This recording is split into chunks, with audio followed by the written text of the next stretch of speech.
été, on l'a vu avec tous ces jeunes qui ont manifesté pour la Palestine. On a vu cette répression.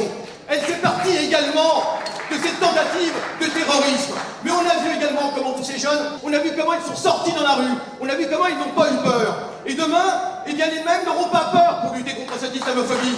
Parce que ce que le gouvernement n'a pas compris,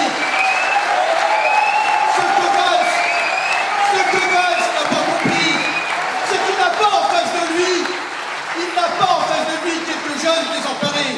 Il a en face de lui l'avenir, parce que la jeunesse et les musulmans sont l'avenir de ce pays. On n'a jamais eu la possibilité de réunir plus de 80 organisations de toutes sortes, et y compris avec des attaques internes et externes pour qu'elles renoncent à participer. Il y a quelque chose qui tient, il y a un public qui est à la fois extrêmement divers, très jeune. C'est une France d'en bas. Nous avons enregistré 691 actes en 2013, avec une augmentation de 47% par rapport à 2012. Nous avons déjà 208 actes recensés.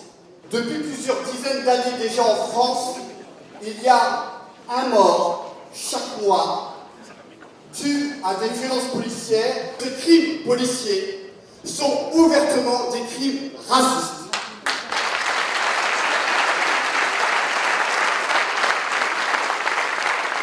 Déjà la France était en guerre, qu'elle passe sur le territoire français, mais en tous les cas à l'extérieur, ça partout, en Irak, en Afghanistan, on l'a vu en Libye, avec toutes les conséquences dramatiques du terrorisme naziste. Eh bien c'est la même grille idéologique qui permet d'exporter la guerre, qui convoque aujourd'hui pour faire la guerre en France, aux quartiers populaires, aux Noirs, aux Arabes, aux musulmans et aux Roms.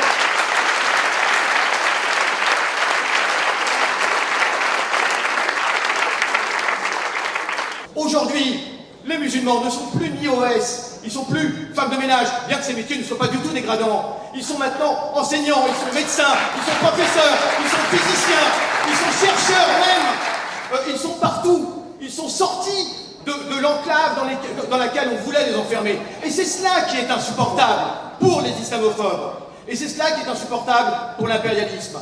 On n'a pas à s'excuser, on n'a pas demandé à des gens de s'excuser pour ce que d'autres personnes font. Les responsables, les premiers responsables sont les personnes qui ont fait ces actes-là. Et ensuite, c'est l'État avec sa politique de discrimination et d'islamophobie. Nous avons affaire à un État qui est l'État français, qui de tout temps, en fait, a été malveillant avec son peuple. À ce gouvernement, précisément, c'est que je le mets en garde de ne pas appliquer cette loi sur le foulard dans les universités. Parce que là, ils auront franchi la ligne rouge.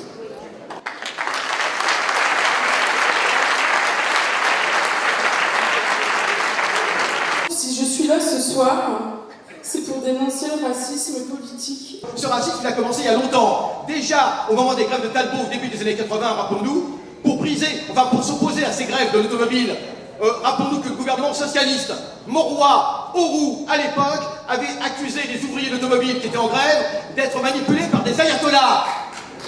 C'était déjà il y a 30 ans. Je crois qu'on a été plus de 700 dans ce meeting. C'est un meeting exceptionnel, vraiment exceptionnel.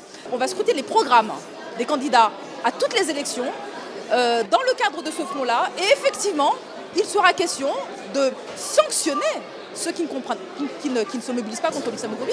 En fait, aujourd'hui, il faut que tous les organes qui ont signé notre appel en fait, mettent dans leur programme, surtout les partis politiques, la lutte contre l'islamophobie.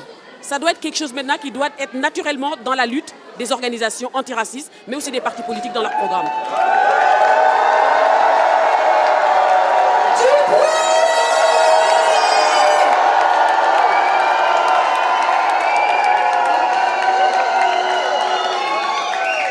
L'égalité ou rien.